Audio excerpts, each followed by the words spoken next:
Hello, ladies and gentlemen, and welcome to the Saturday morning D&D show, the last Saturday morning D&D show of 2019. My name is Jordan, with a silent PH in the middle, and I am joined always by my wonderful co-host, Sir Lucian, over at Sir Lucian Gaming. Say hello, or good morning, or whatever you want to say. I will say good afternoon, and good evening for our European viewers, and good morning and hello and what is it, konnichiwa? Konnichiwa. Ohayou gozaimasu is good morning in Japanese. Okay, there we go. So all those things, because it's a great Saturday morning, the last we get in 2019 before we move to 2020. It's just crazy. So the holidays are upon us. Did you have a good holiday, Mr. Lucian? I did. It was a very quiet, very stay-at-home holiday. Obviously, part of the struggles of a life in these last few months for me and my family at the moment that nobody has to care about or whatever. But we just decided to keep it easy and not go anywhere, do anything. We just stayed home, and it was great because we got to do a lot of stuff that it sounded like you got to do too, watch movies and shows, and just kind of focus on my Steam library because I got a Steam gift card for Christmas. Oh, nice. So I obviously had to go buy as many games as I could under $9 to get a bunch of them and then start playing them. And I started just going through that library and saying, I own all these. I really should put at least a few hours in them if I'm going to have them. Yeah, so no, the pile of shame is real with Steam. And I have so many games, but every Christmas it's become a tradition that, because they always have the Steam sales on Christmas or around Christmas. Well, they have lots of Steam sales, but the Christmas one is the one I kind of focus on because I always treat myself to a video game. So this year I bought myself the game Hob. And a friend of the show, D&D Elise, recommended it to me on Twitter, and I'm really liking it. And then a friend of mine got me Dark Souls 3, and he's like, I love this game. I think you'll really like it. And I never finished Dark Souls 1 because it was just so crazy hard. But I loved the non-explanation of the world that you're in, and you kind of just have to uncover the clues to get the lore and stuff about it. I thought that was really cool. And then I looked at his profile, and he's got like 190 hours in Dark Souls 3. And I was like, oh, yeah, you really like this game. I don't know if I can do that right now. But yeah. So, but I've been playing some video games as well, and mostly hanging out with family, taking care of the baby, opening presents, things like that, having a good time. Did you get any gaming related stuff? Not Steam stuff, but did you get any board games or anything this holiday season? Well, I thought, well, for me, Aliens RPG was a Christmas gift because that was what I gave to myself. And I got the Kickstarter had mailed it out not too long ago in the month of December.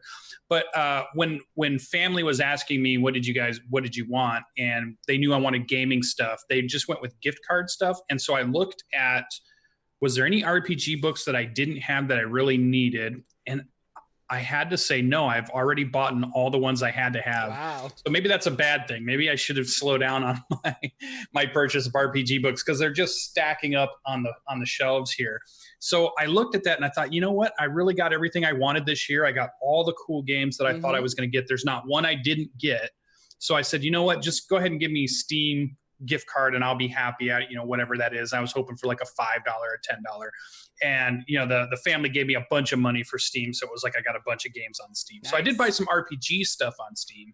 I know we were talking a little bit about Divinity Original Sin 2, yes, which everybody's raved about. And so I've got that one and I'm thinking about diving into it. But boy, it's definitely a big game to understand. I was also playing Pillars of Eternity. PoE was one I thought looked pretty good. And then I got some other various stuff. So I definitely was in it. But I think I'm ready now to see what we're going to get in 2020 for books wise.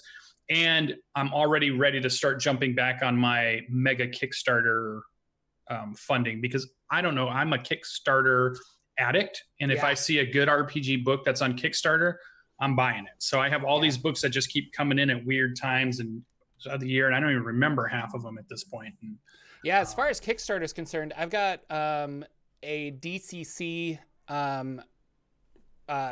what's the word? Like variant, I guess, like a campaign setting with the DCC rules, but it's called Umerica, and it's set in post-apocalyptic America. And I'm getting an expansion to that.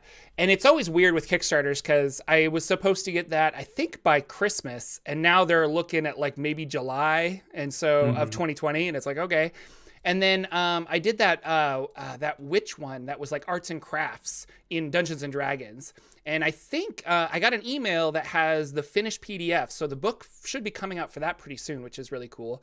Has some like fun crafting rules in for Dungeons and Dragons 5th edition and stuff. But like you, I also got some gift certificates. I did get some Steam money, so I bought some stuff. But I also got an Amazon gift card. And I put it out on Twitter that I'm trying to figure out what I want to spend with this Amazon money. Oh yeah, I voted. And one of them is the Alien RPG, which I think would be really cool. And the other one is the like deluxe Numenera set with the Numenera 2, basically, because they made Discovery, Discovery, Destiny, I think. Destiny, yeah. And I can't decide because I want them both. And not that I can't get them both, but at the same time, I'm like, I don't know. So right now, last I checked, Numenera is in the lead. But it was my vote that put it in the lead. I saw it was tied. I'm also leaning towards the Alien one, and I'm just not sure. I don't know if I'm going to listen to my own Twitter poll, but I don't know. And so you would recommend Numenera, but why? Cool. And I was going to say, do you want me to tell you why? Do you want me to influence you, or do you want to? Well, here's the thing. I think the Alien RPG is awesome, but I also think it's an RPG that's meant for maybe some one-shots or at least very small campaigns. It's not built to be a long-running game. Numenera, which I know you've already played and enjoyed, I believe, although I think you will like the Alien RPG, I believe the Numenera will pique your interest even more. And that can be year-long campaigns or hundreds and hundreds of different styles of one-shots or small campaigns. The books are beautiful. The artwork is beautiful. The Monty Cook stuff puts together, and they put a lot of good work into it. I think bang for the buck, Numenera I would purchase first, and then I would get Alien. I would get them both at some point, but I would go Numenera first if I didn't already have Numenera, and then Alien next for me, because now that I've read both of them and I have both of them, one gives you a lot more stuff to run with. And I think Numenera is a really good deal, really good game system, really fun. And Alien is great too. I just love the franchise and everything, but Numenera feels like it has more options for you, especially for somebody who loves Spelljammer. Yeah. Very Spelljammer-ish in some ways. So here's the thing is like, again, conundrum, because I want to run an Alien RPG, or I want to run an Alien game. And I was going to do that with Mothership, which I own. So I could do that. And then I want to run like a Numenera type game, but I have Invisible Sun, so I should run Invisible Sun. So I don't feel like I really need either of them. I want both of them, and I have, and I wouldn't be getting them if I didn't have this money, I guess, because I kind of feel like I'm overloaded on RPGs. So I don't know, but you're right. Numenera might be better for, and I'm probably going to use them only for one shots. I don't know if I'm going to be doing a long running Numenera game, because if I do a long running Numenera game, we're playing Invisible Sun instead. Like, let's be honest. Like, I want to run that so bad. So, but I don't know. Maybe the Numenera will influence my Invisible Sun game and vice versa, and we'll see. I don't know. But yeah, so your vote is Numenera 2. And somebody in the chat was like, if you don't have, if I have Numenera 1, I can probably skip it. But I don't have Numenera 1 either. So it would be Destiny and Discovery, because that's the like box set that I want to get. So yeah. I don't know. That's good choices. I mean, yeah, everybody comes out that, decides kind of the way they want to tackle those. And you're right. Maybe if you're going to be running more one shots, and I think Mothership is good for one shots, or a 1-2 shot. I can use Mothership or something. So, and if you can get I don't know if you can still get the Alien. It wasn't a box set, but it was like a whole pre-order package that had not just the book, but it had an adventure. It had a DM screen. It had dice. It had the whole thing. That was really good and really well put together, and would be a good starting set. The book is awesome. It's played on the Mutant Year 1 Zero system. So I don't know if you've played that system yet. So it might be, you might look at it that way too. You might say, well, it's a system I've never played before. So it'd be cool to see how this system works. It's different than a lot of the other ones I've seen. So sweet. Well, okay. You've influenced my decision. I will weigh the pros and cons. We will figure it out. Yeah. Yeah. So obviously there's no RPG news going on in the world because it is the end of the year. But a little, if you guys don't follow Forgotten Realms wiki on Twitter, you should, because they tweet out really interesting little like facts of the Forgotten Realms and things like that. And the other day they tweeted out that it is the 30th anniversary of Spelljammer. We here at the Saturday morning D&D show enjoy Spelljammer a lot, and it was a game system, and I'm assuming it was 1979 because it's been 30 years, right? Or 89. Right. That makes that makes the math, right? Something like that. So, it's never been like redone. It was a second edition thing. And, you know, with third edition, they were like, let's redo a lot of these other, well, like Greyhawk and things like that. And then, they've, you know, Eberron came from third edition. And I think Dark Sun. I think Dark Sun was second edition, if I'm not mistaken. But they brought that into third edition, et cetera, et cetera. But Spelljammer's never done this, either as Al-Qadim, but that's another story that I want to talk about later.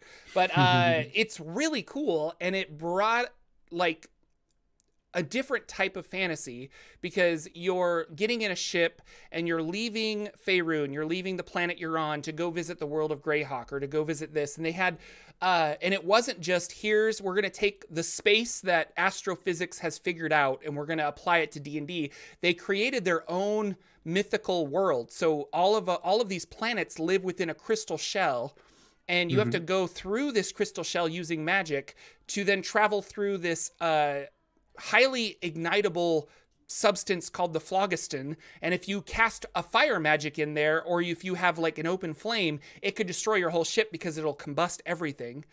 All it needs is the oxygen from your ship and then a little bit of flame to cause a whole bunch of problems. And so, I don't know, there were just like, why have that? Why have this? And there was a really interesting dynamic with that campaign setting, I thought. All these rules for if you travel from the Forgotten Realms to the Greyhawk area, can your gods still provide you magic? And you would have to like have new spells that would then pierce the crystal shell to allow you to communicate with your gods, so clerics and paladins could get their magic. Really, really interesting thing. So I don't know, go check out Spelljammer. What are your thoughts on Spelljammer, Lucian? What I like about it is it's the idea of doing fantasy space, not sci-fi space, right? So there's different ways you can tackle this idea of hopping from world to world or exploring a universe or the stars or whatever they might be.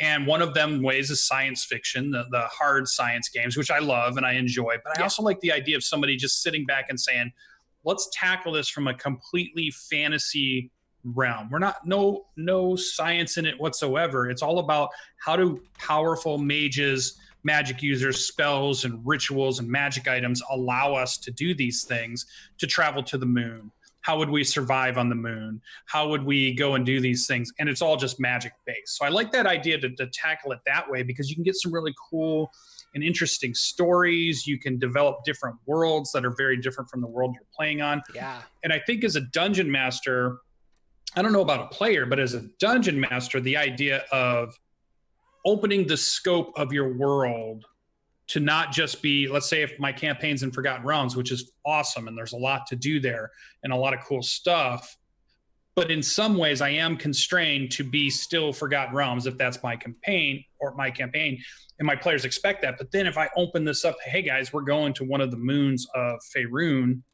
that can be whatever I want it to be. It doesn't have to be Forgotten Realms anymore. It can be, you know, the lost civilization of Ukatu, and it's, you know, some alien creatures, or it's mind flayers have taken over the moon and they're trying to cast evil spells down on the world to take control. So the influence of the moon is starting to shatter Faerun. You know, you can just go on some crazy routes here, and they're drawing big, you know, diagrams up on in the moon dust, which is eventually going to open the gate to hell, and then the demons are going to stream out, and you know, so there's all kinds of things you could do there that I think would be really fun, and still stay within, you know, whatever campaign setting you still want to be in. Forgotten Realms, you still want to be in Greyhawk, you still want to be in your homebrew, whatever it is, you can do these different things. So I like that. I also like the idea of swashbuckling ship adventures, ship to ship combat, which we can get in some of the campaigns that were recently released, even this year, which was good. But you could, all of a sudden you've got 3-dimensional movement, right? Yeah. Or you could even take that all completely under the water and do that kind of thing, submarine fighting or underwater type fighting stuff. So those are all things that I love that could expand the world to not just be the flat plane of on land, on top of water. And that's where our plane of play is at the moment. We can have up above and we can have below if we really want. So I like that idea. Anything that expands the game. Oh yeah. And I really like it because, so if you're playing a long running campaign, and we'll just use the Forgotten Realms because it's my jam. But if you, your levels 1 to 5, you save the city of Baldur's Gate. And levels 5 to 10, you save the elven nations of Faerun. And levels 10 to 15, maybe you save the entire planet from something catastrophic. But levels 15 to 20, maybe you save not only your crystal sphere, you save the entire multiverse. You have to collect artifacts from all over that bring all of these different worlds together to really open up a cool story where you're saving like reality itself, like the existence that we have. And so I don't know, it's just really fun, but it's right. You have rules now where it's fantasy and space. So I don't have to reskin my dwarf bard. I don't have to reskin all this other stuff. Like magic works the same way it works here. And in fact, because it's magic, we have, different rules for oxygen and different rules for gravity and different rules for like warp speed and things like that. And it was really, really cool, really interesting. I fell in love with it just kind of casually researching it because a friend of mine I think it was the cover that really got me. There's like a guy with like a laser pistol and he's on an asteroid and he's attacking an illithid, and I'm just like, what is this? And you start reading it and there's all these really great rules, this really great lore. The box set that I'm looking at that came out in 1989 came with a lore book of the Void, which kind of had information on the various crystal spheres and spelljamming ships and things like that, and then a couple of other like areas. And then another book it came with is the Concordance of Arcane Space. That came with like movement and combat and ships and different mechanics and things like that. But it also had certain things that are tied to the Spelljammer setting, like the Rock of Brawl, which is like an asteroid area that you can go and do all this other stuff. I read a really fun introductory adventure for Spelljammer that I kind of wanted to run at some point. And it literally was like, this fits in any campaign setting where after your players have completed mission whatever, a spaceship lands and you have to be like, oh, like what's going on? And you get on top of it and then go off and you have all these space adventures. And it involves beholders and all this other stuff. And it really... they allowed to use the same monsters that they had with Dungeons and Dragons and then open it up to like, how would these creatures exist in space? And so you have like a whole backstory for the illithids, and like beholders are very different in space than they are running around. Like there's collections of beholders and like almost like a hive-like structure where they exist and they attack and stuff. So I don't know, really, really cool stuff. Like I like Spelljammer a lot. I was surprised that it was the 30th anniversary, and I thought that was really cool. And well, I'm looking here and it says it released in October. So, but it is 1989. So it is the 30th anniversary, but, yeah. And then another tweet that I saw is somebody was predicting the future and they're like, it's the year 2024. And it would be the anniversary of Dungeons and Dragons 5th edition. And that's when they're going to announce Spelljammer. And I'm like, well, that would be nice. But if you haven't checked it out, go to, Drive-Thru RPG, search Spelljammer. And there's a couple of really great books, and I would recommend it. Like if you want ship combat, if you want that, a lot of that is AD&D rules, but you can easily transfer it. We've talked about this in the show in the past. Like older edition stuff works really well for 5th edition. You just have to like tweak a few things, or if it says, use an illithid, you use a 5th edition illithid instead, and then you just kind of play around with making combat a little balanced and stuff. But yeah. And I wonder if, speaking of Drive-Thru RPG or even DMSGuild, I wonder if you put up there a Spelljammer adventure, one that you converted and then just put up there. I wonder how well it would do. How is the audience out there for that style of game? There is a so it's free if you Google, and I don't have the link, but if I find it, I'll try to put it in the show notes. But there is a 5th edition Spelljammer conversion guide that a fan made, and it's floating out there on the internet, and it's really well done. And then there is a 1-page Spelljammer space travel sheet for 5th edition. And what this is you roll, I don't know, like 4 or 5 dice, and then pick the numbers of the various things. And it's a chart that allows you to generate planets to explore, which can be just really cool. And that is no different than Ghosts of Saltmarsh. I have those exact same tools to generate islands or ships or encounters. And this is the same thing. You choose the color of the sun. You choose like what kind of planet is it? Is it ice? Is it jungle? Is it this? And then people can land on it. And yeah, all of a sudden they're running around with Han Solo on Hoth, and it's just an amazing experience. So yeah, but yeah, I love Spelljammer. Really cool. 30th anniversary. Check it out. Yeah. So D&D New Year's resolution. Oh boy. Do you have some new? Well, first of all, do you do New Year's resolutions, Lucian? I do. I wouldn't say that I often have completed them. Oh yeah, I always set them. Yeah, I always start. But I was wondering, we should do some New Year's D&D resolutions. I think we should. That'd be cool. So going into 2020, it's the double crit month, or double crit year, sorry, because we got 2 20s. It's gonna just be ridiculous. I'm surprised we need a shirt that says that now. The confluence of 2020. This is the year of Dungeons and Dragons. It's just double crits. It'll year be of awesome. the Dragons. I don't know if you listen to the McElroy brothers, but every year they come up with a slogan for the year, and I think 2019 was called "Become the Monster." And it was just kind of, I don't know, it was a little odd, but it was really cool. And we were joking about it, me and friends. But they're taking a poll, or people are just kind of like spitballing, what are they going to do for 2020? And one of them was like 2020, the year of crits or something, because they're, they do the Adventure Zone, and they're, Keith Baker is making a Adventure Zone RPG that Satine Phoenix and a bunch of other people are playtesting right now.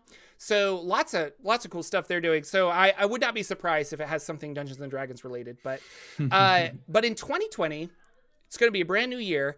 What classes, or class, I should say, do you want to play in 2020?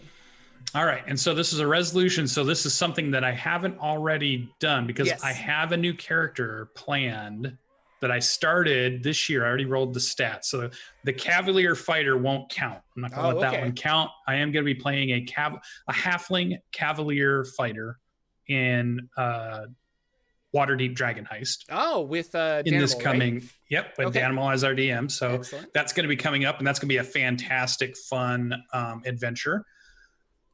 I want to go big on a Warlock this year. I've done it in the past, but over the last 2 years, I have not played one. And I feel like I want to get back into a really good, long Warlock kind of story arc of some sort. So Warlock, I am going to endeavor to find a campaign where I can play a really cool Warlock in. That's cool. That's really cool. Yeah. What about games to run? What do you have? I don't get to hear your New Year's resolution? Well, you didn't ask, so you got to interrupt me and ask me. Otherwise I'm going to just keep interviewing you. What is Jordan's? Yeah, let's hear your resolution. What class are you going to play this year? So when we were playing that streaming game that Satine or Guiding Light was running, that originally Elise was running. Well, Elise did run it, but originally Elise was going to run one of her Feywild adventures, and she asked us, you can play a 9th level character. And I was so stoked because I have a fighter warlock, level 2 fighter, level whatever warlock that I want to play. I want to try and do this like melee warlock, but not through the Hexblade route. I want to do like a fiendish kind of thing. So hopefully that is something that I will play. One of my players, who is going to a soon-to-be dungeon master, wants to play this like low magic setting. And I pitched him the idea of like being a level 2 fighter and then like making a pact through the story to become a warlock and multi-class, because I've never multi-classed with any of my characters before. So I think my classes to play is going to be a fighter warlock in 2020. We'll see if it happens, but I don't get to play too often. But I really want to tackle that character. I think it would be. It's funny you say that too, because maybe that should have been my resolution. But I will theory craft a ton of multi-class characters. Yeah. But I have never played one in a campaign. Yeah, I've never always played a straight character in a campaign. Me too. And I'm always Really like, weird. why am I doing this? Like, it would be so cool. My Ghost of Saltmarsh campaign, the Artificer finally took one level of Wizard, and he's loving it. And it's just, I don't know. It's really interesting because I'm like, that's literally the first time anybody I've played with has done multi-class. I do it all the time. Like, I'll create NPCs that are like, yeah, it's a fighter bard, or he's a rogue this or something, you know. But I've never played a multi-class. So all right, yeah. What's the next one you got for us? We have a lot of games. What is your 2020 game to run? Like, what do you really want to run in 2020? Like a longer running game, a one shot, different system. What do you want to do? Is there a storyline you want to play? I definitely want to run the Alien one shot. Okay. For sure. So that is, I'm going to, at some point in 2020, I will run that game for sure. Awesome. Did you, I don't know if you follow Nomadic on Twitter. Yeah. But he tweeted out that he is going to do a new system every month. Yes. And do a one shot of a new system, which I think was something you tried. Yeah. You tried that last year. And we got 3 in and it was rough. Okay. It was rough. So we'll see how well he does. But I think he's starting with City of Mists. And I thought that was real, because that's a system you really like, right? Yeah, that's one. It was on my list. What I ran into is it's a really cool idea, but it is tough to learn lots of different systems when nobody's really. They're counting on you, and they're the so different. Yeah, and they're so different. And then it got to be like, it was just hard to let your brain shift, especially if you're playing 2 or 3 campaigns during the week of D&D.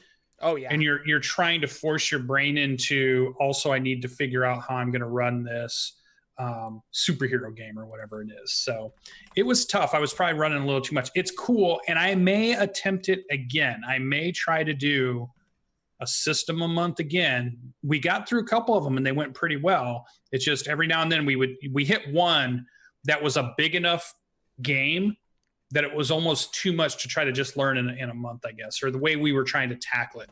I think you have to come at it a certain way to make that work. But I hope he does it. It's cool. No, and it really opens up like I feel comfortable running Kids on Bikes, Dungeon Crawl Classics, and D&D. We always talk about like, well, we want to try this, and play all these different games, but like it's a solid, I don't know, week or so of learning a new system. And then I still don't feel comfortable. Like, you want to have like a group play test and you want your players to kind of meet you halfway, and it just doesn't work sometimes. So we just got raided by a party of 20 people. Welcome guys to the Saturday Morning D&D show. We talk about Dungeons & Dragons. We're kind of going over our 2019 highlights and 2020 expectations. So sit down and welcome. Hang out. As far as games to run for Jordan, what is Jordan going to run? Well, I want to run a lot of one-shots and stuff, but at the same time, I've been talking with people out in the interwebs, and it's nothing is official, but I really want to stream a long-running D&D 5e campaign. And I haven't done that yet. I have not, and a lot of people ask me like, hey, we want to see you play, we want to do this, and I've done like one-shots here and there, but like I want to put my Forgotten Realms knowledge to use and actually like run an online game. So that is my 2020 goal. And I have started dipping my toe into that goal. So I'm hoping to get it finalized, and maybe by the end of July or mid-February or something, we'll have a show for you guys. And that would be a lot of fun. I don't have a lot of it planned out yet. I don't even have players, but that's why they call it a New Year's resolution. You don't really have it planned out. I have a skeleton framework of a story that'll last 8 to 12 months. And then if we all like each other and we want to continue after that, we can keep going. I don't know. But yeah, I want to run I mean, there's so many games I want to play, but I want to run a long running streamed show so that viewers can watch. And I think it'd be a lot of fun. And you're saying Forgotten Realms World, but are you saying one of the official adventures, or do you mean Forgotten Realms Jordan? This is Forgotten Realms, and I'm going to try and stay as true to the realms as I possibly can. I might have to like fib things here and there, but there is an older 2nd edition adventure that I really like, and I took that as a skeleton framework, and I'm trying to adapt it into my own thing, if that makes sense. All right, cool. So it'll be a little of like, oh, this is familiar, this is cool, and this is part of D&D history, but it's also like fresh and new and really awesome and stuff. So that's the idea. We'll see if it works out. Oh, it'll be super That is my game to run. I really want to just stream a game for everybody. I think it would be a lot of fun. So. All right, cool. Yeah. All right, what's next on the list? Next on the list is do you want to publish something? Adventure? Oh, you've talked about publishing before. Every year. Do you want to write something? Yeah. Yeah, my last year's 2019 was to publish something. I didn't get it. So again, I'm moving it to 2020. I definitely want to do it. There is the adventure that we played that I pretty much met Jordan on, was during a one-shot of an adventure I ran for some YouTubers. Yeah. And I want to turn that adventure into something that sits up on DMSGuild for sure. So this year should be the year. Waddles? Yeah, I already started the writing. Yep, McLancy Waddle Smiles is a very cool kind of dark god, rises in Cholt and then tries to make its way north. It's a forgotten god that wants to try to regain some power in the world. And it's just a fun adventure. It's a very Saltmarsh-like venture. In fact, my town was named Salt Break, was the name of the town that we all started, which was super cool. And it was in the peninsula of Veland, if you remember that from Forgotten Realms. So there's a little bit of an area there. So I definitely want to get that. That's the thing. My 2020 resolution is to get that up on DMSGuild for sure, because I want to get one out there, because I have so many other ideas of if I can get the process down. Yeah. I've got a lot I could be doing. It's just the process is what I'm struggling with so far. It's the idea of how to do it, how to organize it, what is the right program to create it in, and you got to play test it, which you kind of already have play tested it because we ran through it and stuff. But yeah. And just going through the whole thing and the whole process. How does it work? How do you get something up on the internet like that? And I want to do. So this year is going to be 2020's got to be the year it's going to be done. So it's going to be done for sure. Awesome. So McLancy Waddle Smiles. Keep an eye out for that. Yeah, I'm sure we'll talk about it when it does come out. Yeah. But no, I have my Dragon on the Mount adventure out there, and a lot of people ask me like, well, what's your next one? And I'm like, you're right. And I started writing another one. And I really like, this is, I don't know why, but I really like frogs and toads. Sure. And I wanted to do a like frog themed dungeon. So I actually drew out on graph paper, and if you follow me on Twitter, you probably saw this like months ago. But I drew out on graph paper this like frog dungeon, and you go in through the mouth and you have to like navigate through this dungeon. And that was going to be the start of my next like one-shot thing that I publish on the DMSGuild. I still have all those notes. I still have everything that I need to have, but I have not had the time to go back to it. So my 2020 resolution, another one, is to finish that and get it up on the DMSGuild. And normally, well, for Dragon on the Mount, there is art you can buy through the DMSGuild to from a lot of it from Wizards of the Coast to use in a product that goes on the DMSGuild. But with this product, I really want to go into our D&D community and hire some artists to make some custom art for it, to get a really good cover, to get like the feel of like walking into the dungeon, you know, big frog mouth thing. And I am like, no, I think I want to put forth the money to make it look like a better polished product and then get it out there. Not that Dragon on the Mount wasn't polished. Like I think I play tested the hell out of that. It's just I didn't hire custom art for it, but had a lot of fun with that one. So yeah, I really want to get that out there, and I think it would be really cool. Like it's really fun to have something out there on the DMSGuild, and you're like, oh, yeah, check it out. It's so neat. Yeah, the end boss definitely needs to be a frog hemoth. Oh, see? There you go. And to kind of tack onto that, my 2020 resolution is also I want to work on a project with D&D Elise. She runs a bunch of writing projects throughout the year. She's been talking that she's got a whole bunch more that she's going to be starting up this coming up year. And she's always looking for people to kind of jump in either on the writing or the editing fields and all that to help out. And I'm going to definitely throw my chance in with one of D&D Elise's projects that she's running, because she does a really good job of that stuff. So she's doing I had to bow out of her because I was in the Feywild project, and I guess technically I'm kind of still in, but I finally sent her an email and I'm like, with the baby and everything else, I have no time, I'm sorry. And she's like, oh, that's fine. So I had to kind of bow out of it, but she's writing really cool stuff and they're really fun. What's the word I'm looking for? Like, just a collection of one-shots and stuff, kind of like the Uncaged anthology and stuff. But she picks a theme, and then we do like an entire anthology of adventures and magic items and stuff based on that theme. And she's doing really cool stuff, and she's organizing it all, which is like crazy. So, super cool. Yeah, so that is my... I don't know. Those are the New Year's resolutions that I had that we want to talk about. Do you have any other gaming-related New Year's resolutions? Nope, those are the ones. I wanted to play those games and classes. I got new campaigns starting. I want to get some publishing done for this year for sure. Yeah. Those are the big resolutions, I think. Do it up. Hopefully, hold me to them, D&D community out there, the Saturday morning D&D show community. Make sure you're always asking us about them in comments or on Twitter, where we're at on those to help keep us. You're right. I got to do that. Stay with it. The best thing to do, and what I found the best thing for me, was to just schedule time. Like, okay, between 9 and 11 a.m. on this Sunday, I write.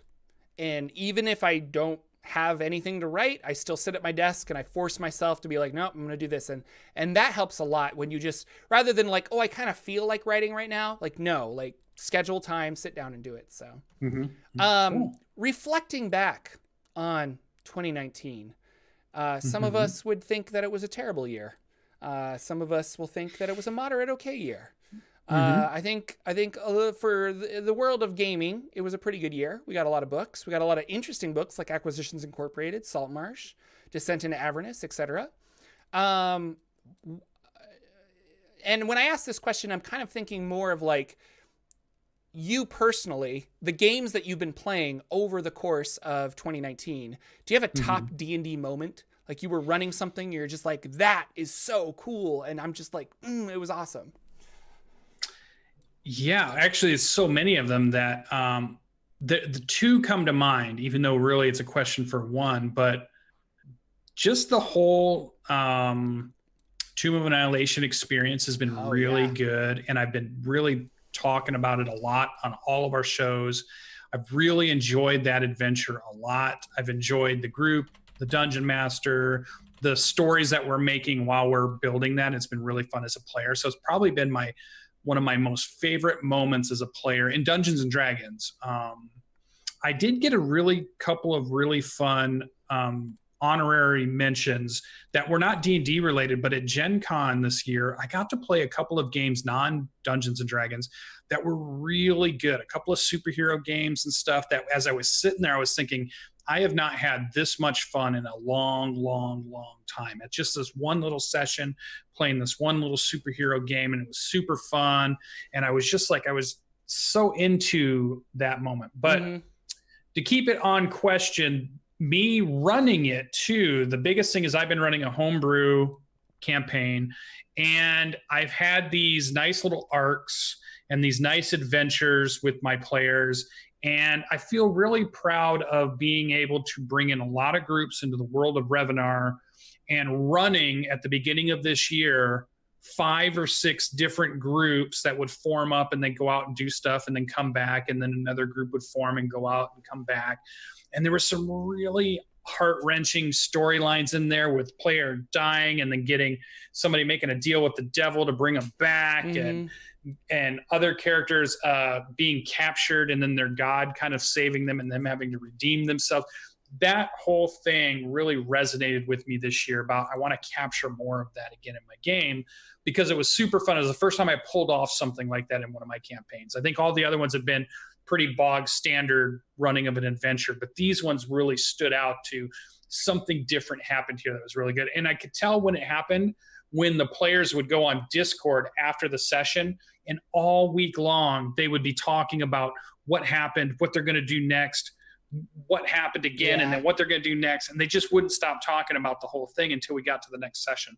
And I knew I'd really nailed it at that point. So that was the cool thing this year, that I had a few little sprinkles of those. It didn't happen all the time. It wasn't all of the adventure. It wasn't all of the night sessions that we did, but there were a few that just resonated so well that the players just continue to talk about, and they still will make stories or tell stories about, hey, when this one thing happened, or they'll still reference that one thing. Yeah.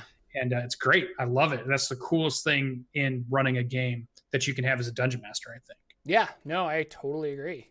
And what about you for running? You ran a lot of games this year. You ran a lot of, you were doing early in the year. All we heard about was Hot Springs. Then we started hearing about Salt Marsh. Then we started hearing about DCC stuff. So you have a wide range of stuff to choose from. What was your D&D moment of last year? What was the one that was just on top? Yeah. So I'm going to also do two because you did. Okay. You have to. So, you know, like now that I didn't even think about Hot Springs, but like that was a really good climactic fun ending. Had a lot of fun. They still want to play those characters, and we have I have another adventure for those characters going forward if they want to play them again. But, but two really stand out to me, and maybe it's because it happened within the last 3 months or so. But one of them was Ghosts of Saltmarsh, where we had some downtime. And my players started what turned into a really bad night because two of my players got in a fight because one of them was being a little more chaotic than the other one wanted. And I say a fight, they got into a disagreement, and we talked about it here on the show. So I don't know what episode it is, but go back. But because of that night, I had to drastically change a lot of the direction of the story of Saltmarsh. And I did a lot of random dice rolling kind of at the table on random charts. And then everything that I was rolling, my brain was just puzzle piecing, like Tetris, just connecting it all together. And it worked out into this really cool overarching story that I going forward. I'm just this is going to be amazing. I've set up end bosses. I've set up they have a dangling carrot of motivation as to where to go and all this other stuff. And it was all spontaneously improv'd. And I actively remember that night I got done and I rushed to some of my friends and I was sending them messages and I'm just no, I feel so creative right now. It was just, yeah, exactly. I was in the zone, says one of our members in Twitch chat.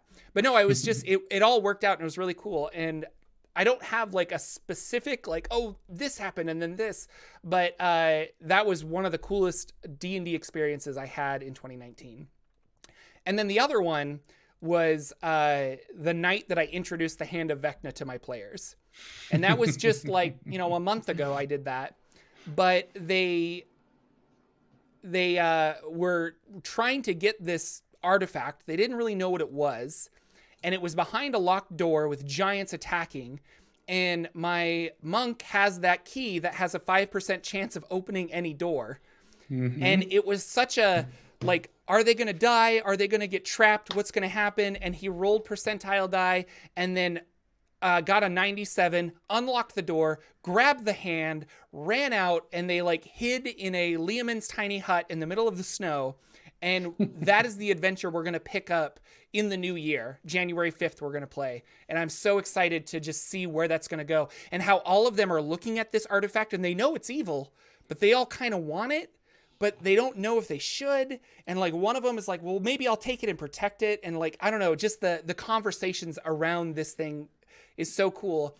And they always say, they being just the community, don't introduce things like the Deck of Many Things. Don't introduce these game-changing power artifacts. But this is the first time I've kind of just said, no, screw that. I'm going to do it. And it was awesome. Now, it might come back and bite me. Who knows? But as far as that night was really, really awesome. So I loved those. Those were my two highlights of 2019. So good. It was so fun. Yeah, it'll be funny. They'll use it at a dire moment, inopportune moment, and then it will break everything, I'm sure. Yeah, we'll see. That'll be good. It's going to be, I don't know. I got to use that demon that's following them, or devil that's following them around trying to make deals. I got to have him back in there and be like, I can do this for you for the hand or something. We'll see. Yeah, pulling off the devil deal was so good. Cool. I just loved it. And it worked. I didn't think it was going to work. And there was just, the only reason I sprung it on our player was because he was in Discord after our paladin had died in an adventure the session before. And so in Discord, he's just writing out about his character sitting at the bar being really morose and being really down about letting his best friend die or his buddy die and how they had to leave him. They couldn't recover the body. He was just all into this RP moment. He's writing it all in Discord. So I just thought, can I get him? Can I actually get this player to make a deal with the devil? This would be so good. And it worked. It was so good. So I love it. And then I just wanted to so people know where we're going to do, what conventions are you going to try and get to in 2020 where people can hang out with us, talk to us in person? Well, call me because of the way, because of the way my year went this year, Gen Con is still, I hope, on my list, but it all comes down to going to conventions can be expensive. Yeah. Going to conventions can also matter depending on the week of what else is going on during that week. If you're going to go to a longer one, I do want to go to Marmalade Dog, which is here in Michigan. I'm going to make more of the Michigan conventions, I think. So I'm going to go around as my dog comes storming in to the Grand Rapids, kind of like the West Michigan side conventions as much as I can, the local ones on like the weekends. But Gen Con's my main one.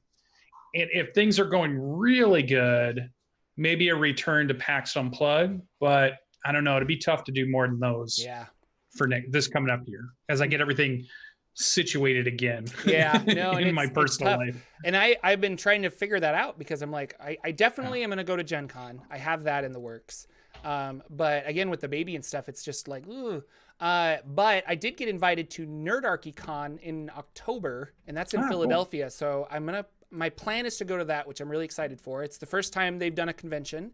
And then I have an 85% chance of going to PAX Unplugged. It seems like everybody went to PAX Unplugged, and I was like, I need to go to this. Like, I want to meet all these other YouTubers that were there and I don't know, have fun. And I was so jealous because they were doing like escape rooms together. And I'm like, I want to do escape rooms with all these cool people, like Puffin Forest and stuff. So hopefully I can meet them and just hang out, and that would be really fun. And then I'm pretty close to Seattle. So I was thinking I should try and make PAX Seattle.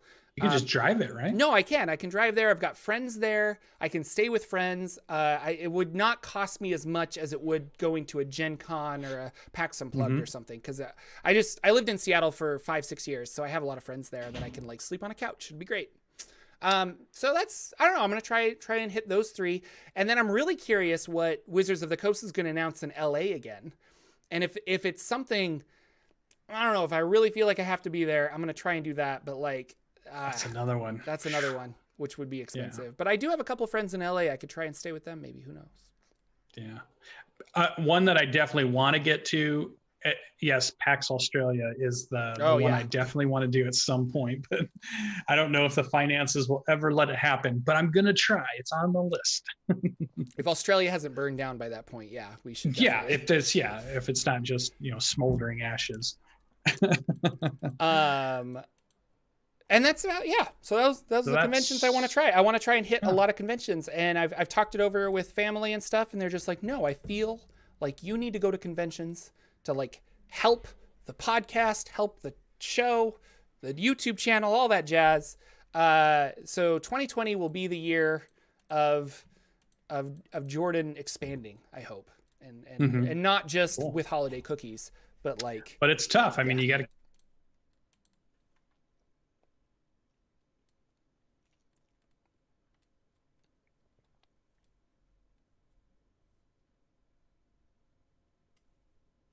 With the wife. Those are all. Hold on, is everybody still there? Oh, I think I'm back. There we go. Okay, I think that got quiet because I thought it was me. So no, I think it was me. But yeah, so there you go. this talk took up more time than I thought it would. But we can also shift to our bardic inspiration. So we'll just say this right away. Lucian and I haven't played any games in the last week. I'm going to play my Acquisitions Incorporated game today, which I'm really excited for. But we skipped D&D last week to go see Rise of Skywalker.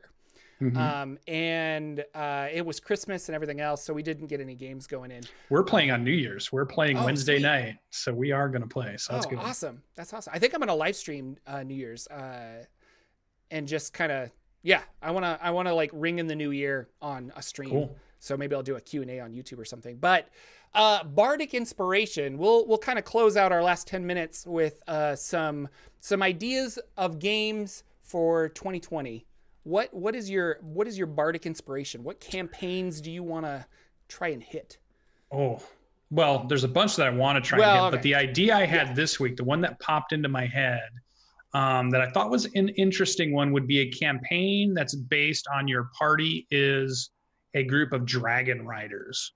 So I'm thinking either young dragons or maybe adult dragons, so they're not too crazy yet. They're not getting legendary actions. They're not getting, all these other things, but a game that allows you to span large swaths of land, allows you to bring in maybe a much bigger CR level of gameplay because you have the characters themselves and their dragon, and just the idea that they can play and interact with the dragons. And then my idea is that each person in the group role plays somebody else's dragon. And then you role play your character. So it's kind of, they did it in not the Numenera game by Shauna, but she did the dinosaur game that I'm totally not remembering at the moment. But in hers, everybody had a pet dinosaur in her version of the Numenera game. And the player to your left role played that dinosaur for you, the attitude of the dinosaur. I like that a lot. You play your own character. So I thought I like that idea, and it popped back into my head again. Oh, it's called Predation is the name of the game. If you haven't played it, play Predation by Shauna. So I thought that'd be kind of cool, a Dragon Rider game, because I know people say, well, there's a lot of books out there, and I get it. There's going to be a lot of people that have read books about it. I've seen several different series about it. There's even some shows and cartoons, I think, that will animes that have, people riding dragons, and there's a whole storyline on that. So there's a lot of stuff you can do. But imagine in Faerun, you have a group of 4, or maybe even 3, because maybe you can keep it a small group because you have the dragons. And it's a group of dragon riders that are going out and trying to make a difference in the world. And what types of problems would they try to tackle? And what's happening in the world that you need something like this?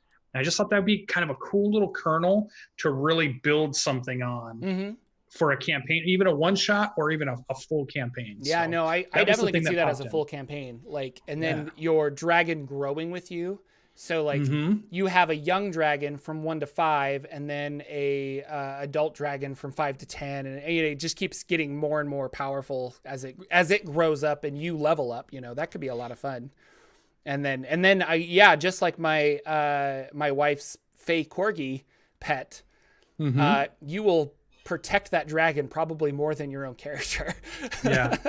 Yeah. Well, you said that talk. I'm doing this halfling cavalier that is going to ride a Rottweiler. Nice. I immediately had a conversation with Danimal, my DM, and said, okay, I want to do this thing, but I definitely don't want a scene where we have to deal with something happening to the dog. Yeah. Because all of the group, and including me, are huge dog lovers. Yeah. And so we came up with this thing. The dog's never going to die. It gets knocked out and it can't do things, but it's not going to be any part of, the storyline. It's just there as flavor for the character and something fun RP wise, but it's not going to attack with them. It's going to ride around and maybe run forward and charge away and that kind of stuff, but not going to do anything else with it. And I wanted to be sure, because I didn't want that heart-wrenching moment. So I totally get that. And I think that'd be true with the dragon. You're going to grow attached to the dragon you ride. And then all of a sudden, that could be super cool. So that could be real fun. Yeah, nice. So what about Jordan's bardic inspiration? What kind of hit you this week that said this could be a good kernel for a one shot or even a longer campaign? So I've been doing Eberron videos. So I've been reading a lot about Eberron. I actually got called out on Facebook. They're like, so your Facebook page is called Forgotten Realms Explained, but you're posting Eberron content? I don't know if I like this. And I'm like, I don't know if I like you. which is a lie. That's fine. I totally named it that, but I'm branching out. I'm doing some other D&D lore. And for those of you who don't know the Eberron campaign setting, it takes place 2 years after this catastrophic event that ended the war and turned the nation of Seer into what we call now the Mournland, which is this like foggy, evil, magical place, and anybody who goes there doesn't return, kind of a thing. And a lot of campaigns with Eberron could be go investigate the Mournland. That's just kind of it's a mysterious place to go, and the DM can make all this cool stuff up, and it can be really interesting. And not only investigate the Mournland, but find out what happened, like what was the catastrophic event, like, and could this happen to other nations? I totally stole this from my Patreon Discord. They were talking about Eberron, and they want to run a Mournland event. Excuse me. They want to run a Mournland event, but they want it to be heroes that have survived the Mournland. So these adventurers are coming out of the Mournland, and they've somehow survived. And so now the adventure might be to go back. The adventure might be, I don't other things. But the idea that you've survived this, what mutations or benefits would you give to them? And so we were talking like, well, maybe they could get a free feat. Maybe they could get, I don't know, expertise in something. Maybe they could get this. Maybe they have a hindrance. Like maybe they have, I don't know, like a -4 charisma or something. Mm-hmm. So I don't know that I wanted to talk to you about this. Like, what would you do? Would you give them something mechanical? Would you give them like a mutation? What are you thinking?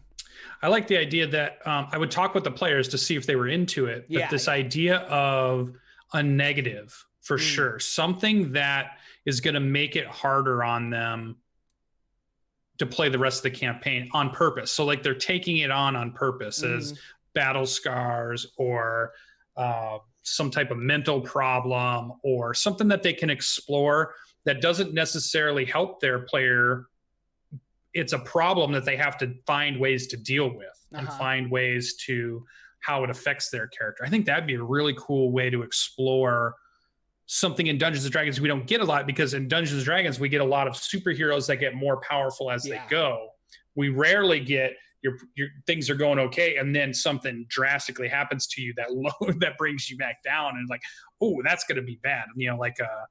Or really playing out one of those negative attributes. Like I have a player right now that has a 6 in strength, and it doesn't necessarily come out in the game as much, but I think in this type of campaign, if somebody got something like that, I think we would play into that more. This idea of being able to, can't really carry anything because your strength's 6. You can barely move yourself, let alone try to carry weapons or a backpack or any of that kind of stuff. Or if you have a 6 wisdom, what does that look like? A 6 intelligence, what does that look like? Something that really you have to, and the player has to have a buy-in. It's not about the player just ignoring it. It's about the player owning it and finding a way to let it happen and make the story better at the same time of coming with ways that can overcome it without trying to negate it completely. Let it really affect the campaign. I think that'd be fun. Yeah, that could be a lot of fun. A survivor style, there's that survivor mentality when you come out of a great catastrophe. Yeah. How do you play a character that has that mentality of, I'm a survivor. Millions have died, but I didn't, type thing.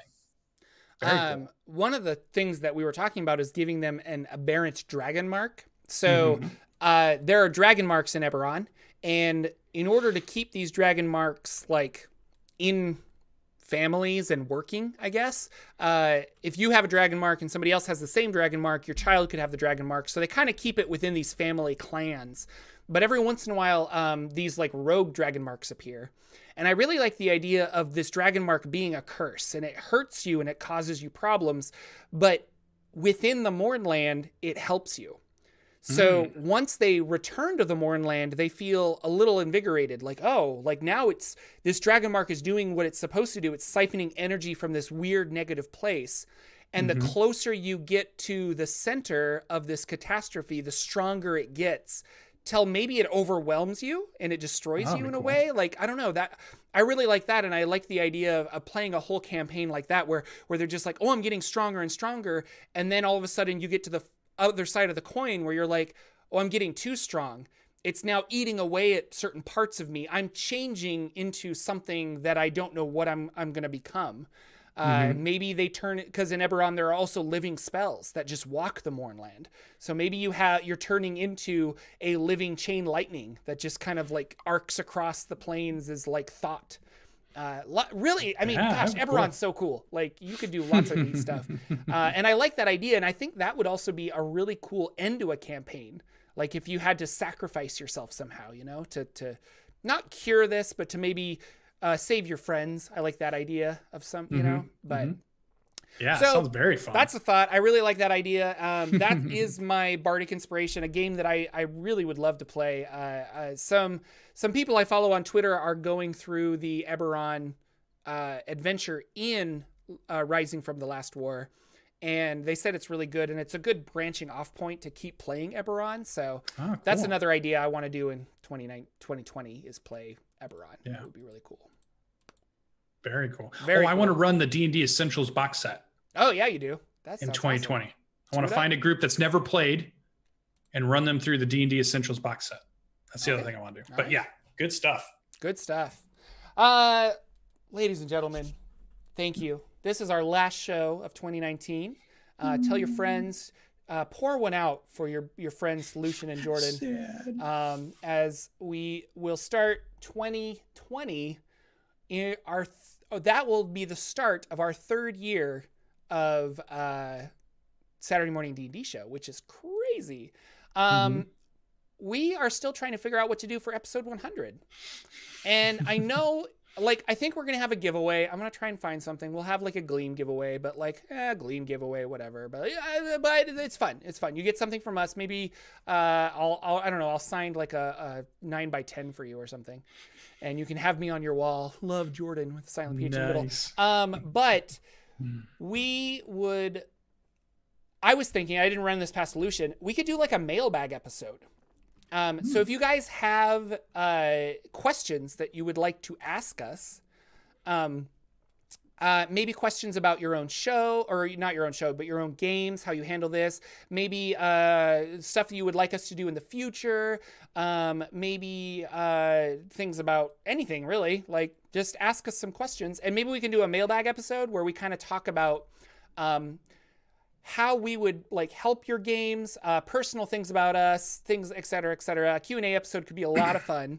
So here's a good way to do it too. Yes. What? I was going to say, if you tweet us, just put a hashtag 100 in there, so we know that you're asking a question that you want us to answer on episode 100. We'll gather all those together over the next few weeks here before we get to episode 100, which is going to be we're on 97, so we still have 98 and 99 to go, so we can build those questions up. But that way we can just collect them and then have them ready to go. Let's use you got something like hashtag SMD&D 100. All right, so we don't get too lost. Put it in chat. Yeah. Hashtag SMD&D 100, just like that. Or I'm going to also throw this out. You can send me an email at Jordan with a PH in the middle at gmail.com. So that's my like business email. You can send it to me and I'll do that.